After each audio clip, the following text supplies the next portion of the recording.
最近有一个话题啊，挺火的，你们知道吗？叫三无六有。据说呢，是因为现在的女生找对象啊，条件过于苛刻了，所以呢，男生们呢也折腾出来一系列要求啊，可以跟女生们的要求啊相对应了。大家啊都要公平对待嘛，所以呢，提条件的不能总是某一方，对吧？这是男生们列出来的一个新的找女生的标准。三无是指的什么呢？这第一呢，就是父母无病，身体健康，能自理，最好以后可以帮着带小孩啊。第二呢，就是没有弟弟啊，娶妻不娶伏地魔。这好家伙啊，有弟弟的女孩啊，也不知道从什么时候开始变得这么不招人待见了，能这么郑重其事的形成这么一条要求啊，看来这个问题影响已经不小了。家里有一个弟弟的女孩的家长们，你们是不是该思考一下这个问题呢？第三条啊，就是没有公主病。现在大家都很累，回家还要伺候你，那谁愿意啊？你要是非要做公主，那我还是个小王子呢，对吧？感情呢是相互的，不是一个人单方面的要付出，谁也不想做大冤种的。那这个六有又是什么鬼啊？第一呢，就是父母要有退休金，养老问题不能成为未来的负担。第二呢，女方要有稳定的工作，你不能今天做个前台啊，明天又去做个网红，3天打鱼2天晒网的啊。结婚了最好也能有一份工作，圈子干净简单。第三条呢，这穿衣打扮啊还是要有点水平的，你可以丑，但是你不能太懒了，不然我怎么把你带得出去呢？有个好看的外表呀，还是能让人赏心悦目的，我带出去才有面子啊，对吗？第四呢，还是要有一点学历啊，至少啊也得上个本科，要不下一代的教育怎么办呢？不能让孩子输在起跑线上吧。这第5点呢有点狠啊，必须得具备传统的贤良淑德。那这一点呢，我估计现在没有多少个女生懂啊，哪个不是娇生惯养长大的？有几个受过传统文化的熏陶呢？没有被洋墨水呛出毛病来啊，都不错了啊。第6呢，就是性格得好。一个情绪稳定的女人有利于家庭氛围的建设，一个温柔包容的妻子呢，有利于丈夫的事业，一个和蔼博大的母亲有利于孩子的成长。真的是啊，娶妻娶贤旺3代，总不能娶个媳妇儿毁一生吧？你们觉得他们的想法有没有道理呢？来，我们到评论区聊一聊吧。有好多的女生都不知道自己是怎么莫名其妙的被捧杀了的。什么意思呢？就像一个人他中了1次彩票，他就觉得自己啊一定一直都能中彩票，这太可笑了啊！之前我这里啊有一个93年的女生啊来我这找对象嘛，她学历呢还挺好的，是个硕士啊，身材呢也不错，有1.68米的身高，但是啊短板也不少。首先虽然是身材比较好，但是呢她脸长得不好看啊，皮肤也比较黑，总之呢不在大众的审美线上，而且呢她家境也很一般的外地普通农村家庭的孩子。可是他自己却非常的自信啊，让我们必须给他介绍富2代或者创1代，还得长得帅啊，最好是北京本地的。他说自己的前男友就是富2代，而且长得还帅，学历也高，谈了2年分手。我问他是啥时候谈的，他说是在大2的时候谈的，一出校园就分手了，说男生家里边啊不同意他俩交往。我一看啊，他那个学校是个理工大学，而且他学的还是 IT 啊，那我就明白了嘛，这个姑娘啊就她的长相啊，可能在农村这个小范围里边呢，还是比较出众的。就这么着啊，长大之后呢，她又上了一个男多女少的大学，男同学啊，追求她的必然就多嘛。现在呢，她还做着一个 IT 方面的工作啊，又是男多女少的行业。总之呢，身边的男生啊，她都看不上啊，觉得太普通了。还有比她年纪小的男生追求她，她都不同意。所以呢，她自己认为自己真的是太出众了啊，所以她的志向啊，就是自己不能嫁给那些平庸之辈的，一定要实现财富的飞跃。所以我看她是莫名其妙的就被捧杀了嘛，她根本就不知道自己啊，要把她放在美女堆儿里啊，那真的是啊啥也不是；要放在高学历的堆儿里呢，那也再普通不过了。在北京吧，满大街都是硕士啊，要论家境呢，那就更没有什么亮点了，甚至对于优质男人来讲啊，可能还有点减分。工作和收入就是普普通通的吧，所以啊，刚开始啊，我真的不知道是谁给他的自信啊，要找这么好的条件的男生。后来我明白了，还是没有自知之明啊，还是没有被现实打压过呀。于是我就劝他啊，尽量降低一点要求，找个各方面比自己条件好点的男生就得了。人家死活不同意啊，要跟我杠，非要那样找。后来啊，我给他介绍了几位啊，他认为很满意的男士。都是见了第一面就再也没有第二面了。好几个男士连微信都不跟她加。这姑娘在后来就问我嘛，她说为什么在生活中她能遇到条件好的男生追求她，可是呢来相亲了反而这样条件的人看不上她了。我很明确的告诉她啊，你不知道啊，在男人的世界里谈恋爱和找老婆根本就不是一回事儿，你懂了吗？为什么现在越来越多的优质女孩变成了剩女呢？我们且不说剩女到底优不优质，就说说啥是优质女人。前阵子我这来了个90年的女孩啊，家境很好，父母呢都是高级知识分子，她自己呢也是名校毕业的，在工作上表现也确实非常优异。她来我这儿相了个87年的男生，条件跟她也很相当，家境也差不多，在研究所工作，博士学历，大高个儿啊，说起来呢也是个很优秀的男士。就他俩见了面之后都挺满意的，开始接触了哈。我这儿还暗自欢喜呢啊，又成了一对嘛。可是我这高兴劲儿还没过多久啊，就被一盆冷水给2个月都不到啊，2个人就分别跑过来告诉我了哈，不合适啊，不处了。我就问女生什么原因，女生说了以下几点哈。她说第一呢，这个男士对自己是不上心的，喜欢口嗨画大饼，好多事情说了都不去落实啊，就想哄哄骗骗的蒙混过关。第二点呢，她觉得男士现在这个工作情况还是收入太低了，他的期望值还是得年薪过100万才行啊，不想婚后还要一起还房贷还车贷这些事儿啊，还得一起努力过紧巴巴的日子，太累了。第三点啊，他说男孩的生活习惯特别的不好，一点家务都不会做，天天啊点外卖，屋子一周也不收拾啊，乱糟糟的，看得人心烦。他说他不想一结婚自己就变成了伺候人的老妈子。然后呢，我这边就好奇，我就问了一下男生哈，那这个男士说女生的问题是这么说的啊，第一，他说这个女生啊完全没有同理心，完全不理解自己工作有多忙，因为那段时间啊正在接手一个项目，需要大量的花时间和精力做方案改方案，所以呢他也承诺了女生一些事情，但确实分不开身去做去落实。第二点呢，这个女生还挺理想化的啊，很明确的跟他说了，希望他换个工作去做收入高一点的，并且表示如果婚后啊绝对不会跟他一起还房贷还车贷的，房子车子这些事情他如果还要跟他一起出钱的话，会被自己的闺蜜给笑死，很没有面子。第三点，他说这个女孩特别懒，到他家里去的那一天，他故意把家里搞乱了点，看看这个姑娘呀会不会帮他收拾收拾。结果人家连5分钟都没做到就说，你这个生活就是这样的状态吗？啊，你也不做饭啊，屋子这么乱，知道我今天要来你也不收拾一下，是不是想等着我给你收拾呀？我可不太擅长这个事儿哈，我现在的屋子还我妈收拾呢。就这么着啊，他俩那次见面之后啊就互相再不联系了，都觉得对方啊很令人下头。就这个女生的问题来讲的话，一个优秀的妻子和一个优秀的员工，那能是一回事吗？你说说你不剩下谁剩下呢？你想想，那别人娶媳妇儿能照着差的去娶吗？那怎么可能把差的都娶完了，剩下的都是优质的呢？凡是领证结婚过上日子之后啊，使得对方的生活质量下降了，精神世界的负担增加了，那物质保障的等级也落差大了，还谈何优质啊？咱们就抛开性别不说，你就找个人合租啊，你让你合租的人过得比以前差了，请问你怎么才能算是一个优质的租客呢？那房东也不会认为你是一个优质的租客吧？你咋好意思把优质这2个字儿往自己身上去贴呢？这是在侮辱谁的智商啊？大家来说一说啊，一个优秀的妻子到底应该是什么样子的呢？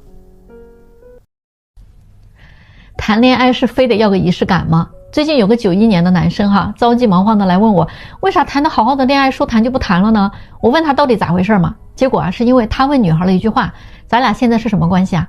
结果女生说，你觉得是啥关系就是啥关系呗。这句话把他给回懵了啊！认识都3个多月了，付出了时间金钱还有感情，现在就这么个回复，他第一反应就是这女孩没有承认他俩的关系。于是他气就不打一处来马上就回了一句，那你就说咱俩没啥关系呗，那你干嘛还接受我的礼物还跟我约会啊？女孩一听也不高兴了说，那随你吧，你爱咋想咋想吧。大家来说说现在的女生都觉得如果要确定关系就一定得有个仪式感你愿意做我的女朋友吗？这句话对他们来说非常的重要。而男生呢都觉得这俩人自然而然在一块不就好了吗？为什么非得要手捧鲜花带上礼物来一场浪漫的告白傻不傻帽所以呢男女思维差异真的很大，对吧？那男生呢永远想的都是自然而然在一起就好了，那女生永远想的都是必须正式告白了才能在一起有女生说恋爱要从一束花和正式的告白开始，而不是那种暧昧的关系自然而然形成的。一个人没有明确的说喜欢你啊，那就是普通朋友。生活需要仪式感，礼物是为了提醒我们爱与被爱。不清不楚的开始只会不明不白的结束的。那也有男生在说啊，爱是每一天用心呵护的啊，每一天为这个家努力的，一起做家务，一起带娃，一起旅游，一起学习，一起成长。爱不是专门找个日子刻意去放大和展示的，爱是藏在心里不说出口，行动却处处为他疼他关爱他。要是亲亲抱抱都有，还不承认是对象。对于这个仪式感来讲，大家来说说你们的看法吧。经常呢有小妹友问我，为什么生活中她能被优质男人追求啊，还能跟他们谈恋爱，但是呢结婚就很难。可是让他们百思不得其解的问题是，为什么到了相亲市场就没有优质男人追求她了？甚至呢有些离婚的女人啊，都有年轻的小弟弟追求自己，可是到了相亲市场，别说找个小弟弟来追求自己，就算想找个优质的大哥哥追求自己都很难了。这个到底是什么原因呢？今天我就在这里啊告诉你真相哈。男人在找女朋友谈恋爱和找个对象结婚过一辈子这两件事情上啊，他的态度和认知根本就是不一样的。可能这两件事情都需要谈恋爱，但是他们的每一场恋爱最终目的却是完全不一样的。所以有的女人她可能只是长得漂亮，或者呢只是有个很高的学历背景，就容易被优质的男性追求。当他们被一两个优质男性追求之后啊，或者呢跟一两个优质男人谈过恋爱的时候，他们就觉得自己一定能找个这样的男人结婚了。但事实却不是一定的哈，因为在优质男人的世界里啊，他们的可选资源非常的多，所以他们在评估你的价值的时候呢，也就越现实了，要求评估的选项也就越多。要明白的就是一个道理，所有的不选择，所有的分开，其实真相就是你的价值不够。你永远不要认为哈，这个男人不跟你结婚是因为你的脾气太臭了啊，是因为你太作了，都不是啊。我实话告诉你，如果你是皇帝的女儿，你的脾气可以再臭一点。你不要认为男人不跟你结婚是因为你的腰太粗了，不是啊。如果你是亿万富翁的女儿，你的腰可以再粗一点啊。表面上看是脾气不合，性格不合啊，距离太远，长得不够好看等等。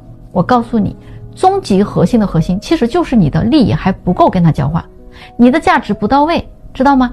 情感生活是分3个层次的，性、爱情和婚姻。而性呢是肉体生活，追求快乐的原则；爱情呢它是精神生活啊，遵循的是理想原则；婚姻呢是社会原则，遵循的是现实原则。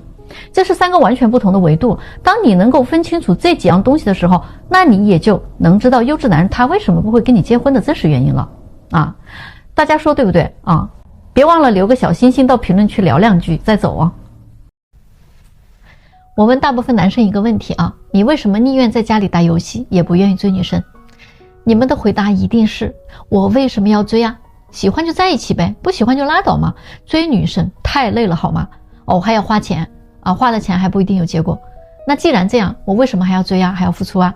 谁想当那个大冤种啊，谁就去啊。最近我还听到了一个这样的推理，他是这么说的啊，不愿意追女生，那这个女生得是谁啊？这里边啊有一个因果关系。比如说你过生日，你爸给了你100万做礼物啊，那这件事里边呢，不是因为啊有一个人给了你100万，所以他是你爸，而是因为他是你爸，所以他给了你100万。那秦始皇统一6国，不是因为他是秦始皇，所以他统一6国，而是因为他统一了6国，所以他叫秦始皇。比如你就职的公司出现了财务危机，你会拿出自己的积蓄去赌那个黑洞吗？你肯定不愿意。所以男生为什么要愿意为那些跟自己没有任何关系的女生去不计回报的付出呢？所以你要知道，不是因为他付出的不够，所以你跟他没有关系，而是因为你跟他没有什么关系，所以他才付出的不多。大家赞同他这个说法吗？来，我们评论区聊一聊。10年前，男的28岁，女的26岁，他俩相亲最后没成，因为女的漂亮能干学历高，所以他那个找对象的眼光也拔得很高。男的呢长得很帅气，学历呢也不错，但是就是事业平平，没什么钱。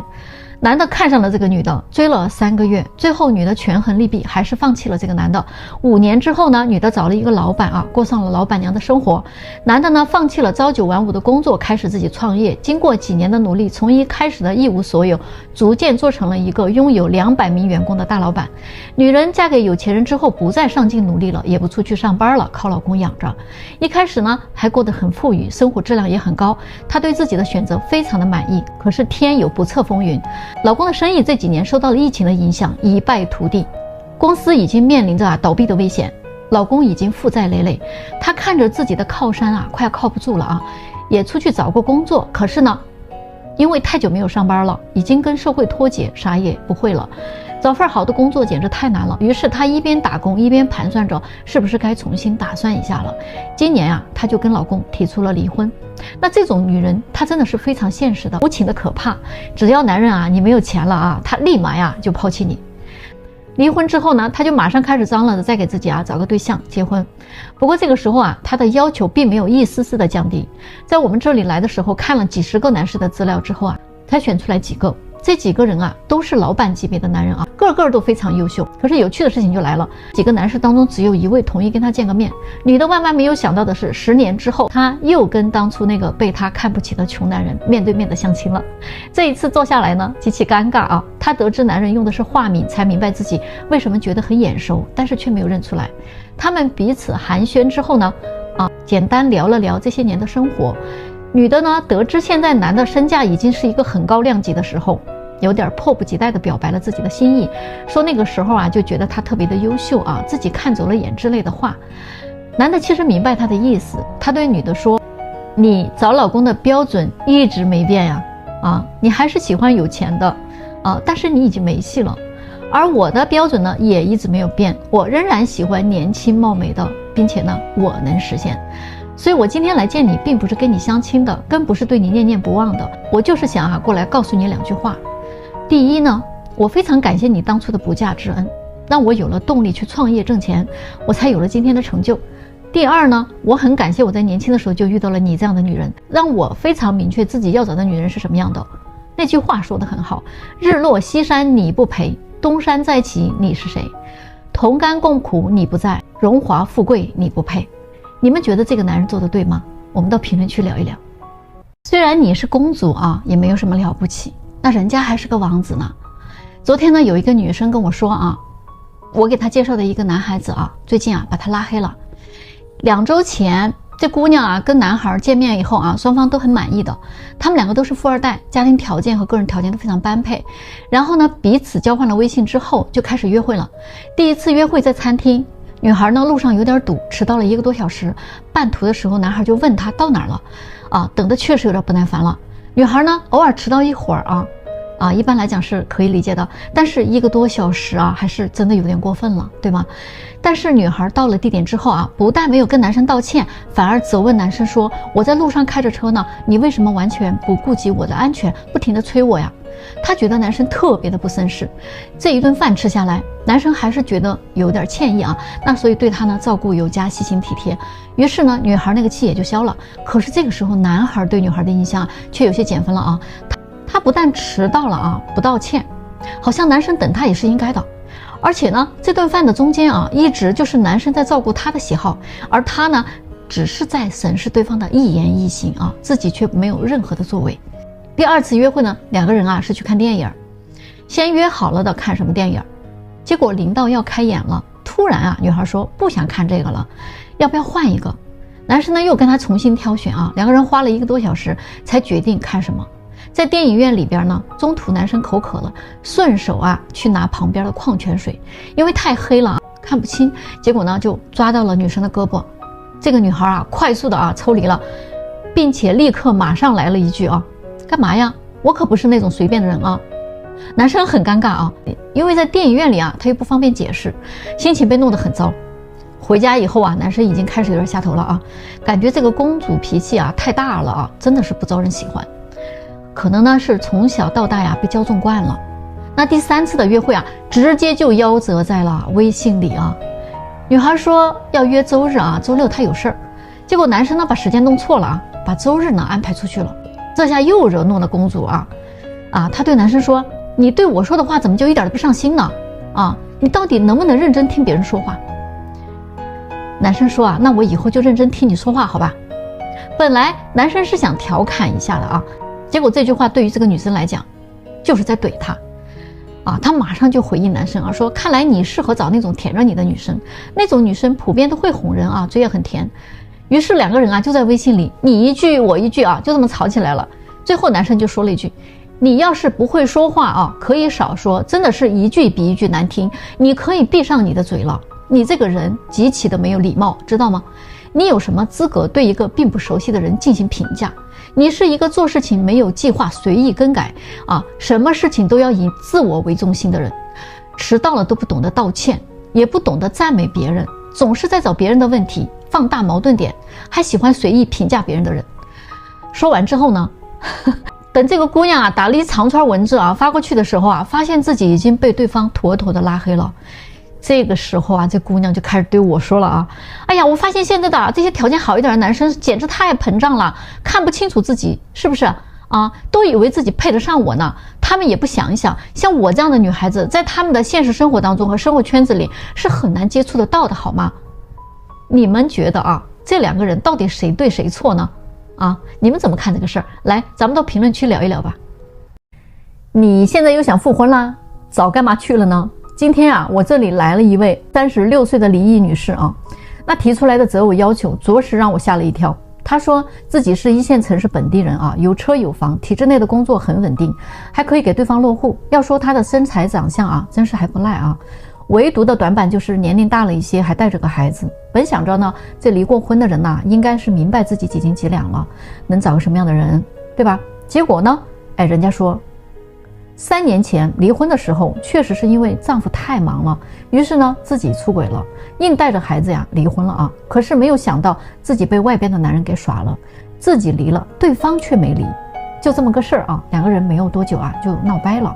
于是呢，她带着孩子自己过了3年，真真实实感受到了人情冷暖，挣几个钱有多辛苦，想着之前的老公对自己那才是真心的好，开始后悔了啊。于是呢，她就各种打听前夫的消息，想复婚。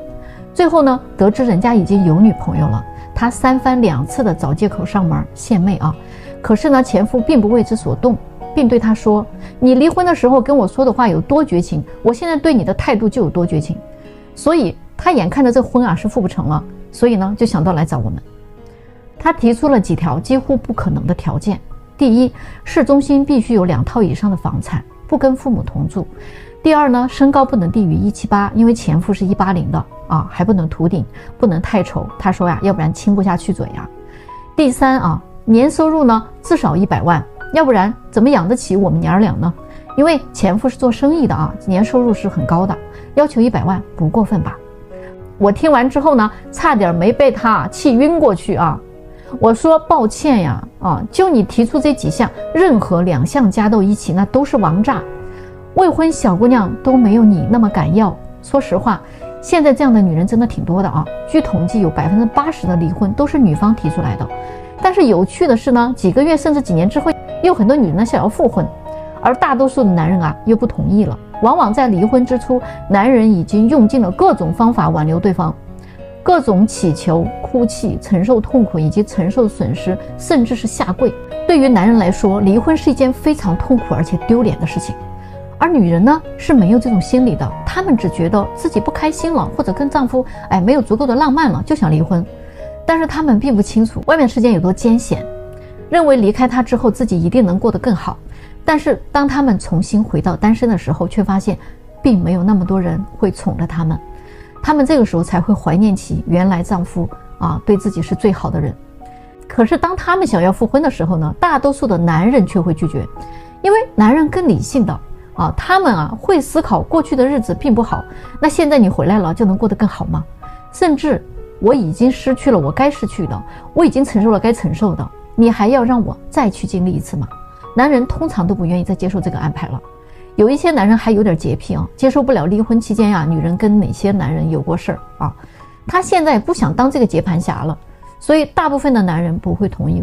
总之，离开并不代表你就会幸福这些女人早知今日你何必当初呢？是不是？现在的相亲简直就是把男生在往绝路上逼啊！为什么我这么说前几天我这里来了一个95年的女孩，跟一个90年的男生相亲之后呢，双方都有意向继续接触一下。结果他们回去之后一聊天就出问题了。男生呢，他是个码农天天的很少跟女孩接触。大学的时候呢，他谈过一场很短的恋爱。后来工作之后呢，又天天忙于加班业务了，每天留给自己的时间真的是少之又少的。休息时间他除了睡觉吃饭就是打打游戏，业余生活很枯燥的也没有什么社交，所以因为他累一到休息基本就不太想出门。但是眼看着这个岁数到这儿了，家里也开始催他，这时候他才出来相亲可是在谈恋爱这件事情上呢，他根本就没有什么经验，更不懂得女生的心思，聊天呢也不会说什么漂亮话去哄女生开心的。所以呢，跟这个95年的女生一开始聊天就纯属硬着头皮找话题聊，每天他也早安晚安的聊确确实实聊得很尴尬。他觉得自己这是礼貌性的在问候，然而呢，他不知道现在的女生把这种聊天叫什么？人家说这是渣男的套路耍嘴皮子的。他们认为行动比嘴上说要来得靠谱得多。所以呢，女孩这边呢就很不以为然了聊了一天之后就有点爱答不理他了。于是男生眼看着这聊不下去了他也知道自己不是那种聊天的高手，就想要不然就约女孩出来吃个饭，面对面的沟通了解得了。可是呢，约了2次女生都在推脱。一会儿呢说自己周末要加班了一会儿呢又说她约了闺蜜要去看电影。总之非常难约。男孩呢还是想坚持一下那他就来找我了。于是呢，我就问女孩咋想的，不想接触的话你就跟人家说清楚就得了。她说反正也不是那么喜欢吧，但是呢也没有那么讨厌，其实还是可以继续接触一下的。于是呢，就在我的撮合下女孩呢就出来跟男生见面了。他们周末呢在一起待了一整天。这一天他们吃饭看电影买奶茶吃零食，还去了一个小网红景点。总之呢，所有的花销男生都承担了，女孩呢一瓶矿泉水都没有买过。对于这一点男生第一次出来呢花了点钱他倒是没有什么意见的。可是回来之后呢女孩呢就开始跟我抱怨了。她说这个男生现在事业平平，没有什么太大的发展空间的，但是还一直在侃侃而谈未来要怎样怎样怎样。然后呢还聊到了买房什么的。我就觉得他这个人现在的收入不大可能买得起北京的房子的。虽然呢我也没有那么物质，但是我更希望他能实际一点说点现实的没有必要跟我画饼在这儿。另外吧还觉得男生有点抠他说2个人第一次出来见面男生呢选的餐厅居然是一个人均消费才几十块钱的小饭馆。自己呢虽然不用非得去吃那种上千元的大餐，但是就这么着感觉是挺被敷衍的。所以他对男生的喜欢还是出不来。他还觉得男生的情商太低了一直在输出自己的价值观，对于别人的想法似乎呢就关心的很少。这一次的交流他认为是没有加分的，反而是减分了。后来他们其实又见了几次正好呢元旦的跨年的那一天男生就约她出来吧。女生说还是有一点点小期待的结果来了之后发现这个男生仍然穿着前几次一直在穿的那件衣服。他说他真的很下头然后呢男生还给他带了个小礼物是一个小公仔一只小猪，应该呢也是一个100多块钱的东西。这一次之后这个女生就再也没有赴这个男生的约了所以我就发现现在的女生其实她们真的是不太会选人的。大家来说一说一个男生不会聊天，是不是只能说明他没有多少恋爱经验？这个难道不是件好事吗？然后他出去花钱不大手大脚的那不是他太抠，其实他是会精打细算过日子的人。何况就算他想给你大手大脚的花钱，那是不是也得等你们确定了男女朋友关系之后了，他才敢那么给你花呀？再说了，你连一瓶矿泉水都没有买过，这到底谁更抠对不对？人家给你规划规划未来说一说他自己的对未来的一些想法，这个就算他现在没有那么好，至少他是想努力的给你畅想一下未来。怎么就成了在给你画饼了呢？反正总之我觉得现在这种舔狗式的相亲真的也不知道什么时候才能结束要是男人都是那种特别会聊天又懂女人的心思，还会哄你开心，花钱也很大方，那你们能都单到现在吗？何况那种什么都会的男人，他也不缺女人的，那才有可能是一个真正的彻头彻尾的渣男。大家来说一说，现在的这种恋爱观是不是在把男生往绝路上逼吗？好男人都找不到对象，你们说是不是？天天我这儿都有来许愿的人，天天都有那些大白天梦游的人，做着梦就飘过来了他们真的是把我这当寺院了。之前呢有一个40岁的博士后女士要找年龄相仿的成功人士，不接受个子太矮长得太丑的，不接受离异带孩子的，不接受体制内的嫌弃人家挣得太少了。她还是个丁克，不喜欢孩子，更不想生孩子。我记得我当时就拒绝她了我明确的跟她说，跟你年龄相仿的成功人士40多岁的男人正是男人的黄金年龄，人家还那么优秀的话是不可能找你的。有大把的30岁以下的女生愿意跟他结婚，给他生孩子，你呢年龄已经这么大了，就这一项都不在人家的选择范围内，更何况你还是个丁克，不想生孩子。也就是说，你想让一个成功的优秀男士娶你回去过着锦衣玉食的生活，但是呢你花着他的钱，过着他给你的贵妇生活，但是你还不想给人家生个孩子。更何况这一类优秀男人没有几个不想要孩子的，要不然他的财富和优秀基因怎么传承下去呢？你这是在挑战人性，知道吗？所以你这个想法完全不靠谱结果他就很不服气起来反驳我说那不一定我也优秀我也有优秀的基因有几个女生能读到我这个学历的，说明我的智商高我有有趣的灵魂那小姑娘多浅薄大部分都是图她钱吗？我不会我肯定会成为她的精神伴侣如果非要个孩子我也能接受代孕。天哪，我当时就跟他说亲爱的，门在那边，你出门右拐走到路的尽头有一个寺院，你呢去烧个香许个愿行吧结果好吧，最近又来了一个搞不清自己几斤几两的38岁的离异女，说自己是清华这个系统的所以呢想要找一个清华的老师或者教授啥的会比较有共同语言。自己呢是未婚，但是生育了一个男孩，已经有10岁了，然后呢希望对方有孩子，或者是不想要孩子，自己是不想再生了，这个年龄基本上只能做试管了实在不想折腾。说自己的容貌保养的特别好看上去只有25岁左右。我真的是服了38岁了还生活在美颜相机里，咱能不能用原相机拍出来看一看真实的自己他的择偶范围只限清华北大这样的一流大学。他还说他自己其实有一个公司很多业务呢，很多时候都要跟这些人打交道的，可是因为都是业务关系嘛，所以就不太方便谈这个个人感情，所以希望通过我那这位我也立马就拒绝了我就跟他说，你天天都在接触这些人，你都成不了，那你来我这里就能成吗？脑子是不是撞坏了？你们说咋想的呢？这些人经常呢有小妹问我，为什么生活中她能被优质男人追求还能跟他们谈恋爱，但是呢结婚就很难。可是让他们百思不得其解的问题是，为什么到了相亲市场就没有优质男人追求她了？甚至呢有些离婚的女人都有年轻的小弟弟追求自己，可是到了相亲市场，别说找个小弟弟来追求自己，就算想找个优质的大哥哥追求自己都很难了。这个到底是什么原因呢？今天我就在这里告诉你真相男人在找女朋友谈恋爱和找个对象结婚过一辈子这2件事情上他的态度和认知根本就是不一样的。可能这2件事情都需要谈恋爱，但是他们的每一场恋爱最终目的却是完全不一样的。所以有的女人她可能只是长得漂亮，或者呢只是有个很高的学历背景，就容易被优质的男性追求。当他们被1-2个优质男性追求之后或者呢跟1-2个优质男人谈过恋爱的时候，他们就觉得自己一定能找个这样的男人结婚了。但事实却不是一定的因为在优质男人的世界里他们的可选资源非常的多，所以他们在评估你的价值的时候呢也就越现实了，要求评估的选项也就越多。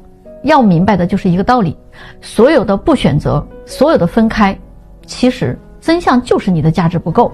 你永远不要认为这个男人不跟你结婚是因为你的脾气太臭了是因为你太作了，都不是我实话告诉你，如果你是皇帝的女儿，你的脾气可以再臭一点。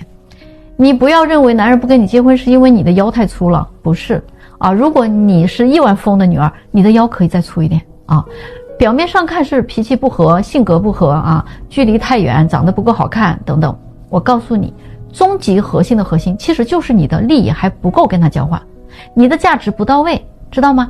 情感生活是分3个层次的，性、爱情和婚姻。而性呢是肉体生活，追求快乐的原则；爱情呢它是精神生活啊，遵循的是理想原则；婚姻呢是社会原则，遵循的是现实原则。这是3个完全不同的维度。当你能够分清楚这几样东西的时候，那你也就能知道优质男人他为什么不会跟你结婚的真实原因了啊！大家说对不对啊？别忘了留个小心心到评论区聊2句再走啊。